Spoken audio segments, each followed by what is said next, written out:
गाव म्हटलं की गावातील पशुधन नजरेसमोर येतं। मात्र अमरावती जिल्ह्यातील 87 गावात पशुधनाची संख्या शून्य झाली आहे।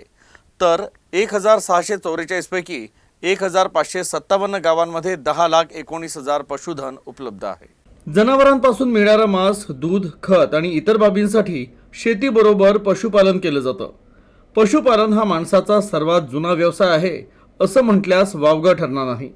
यामध्ये पाळीव प्राण्यांची दैनंदिन काळजी, व्यवस्थापन, उत्पादन, पोषण, निवडक प्रजनन आणि पालन यांचा समावेश होतो आणि शासनातर्फे यासाठी पशुसंवर्धन खातं तयार करण्यात आलं आहे।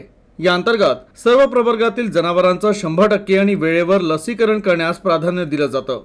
त्यामुळे आज अमरावती जिल्ह्यात एकाही पशुला कोणत्याही प्रकारची लागण झालेली नाही। अमरावती जिल्ह्यातील पशुधन हे सुरक्षित आणि रोगमुक्त आहे, हे शासकीय विभागाचं मोठं यश आहे।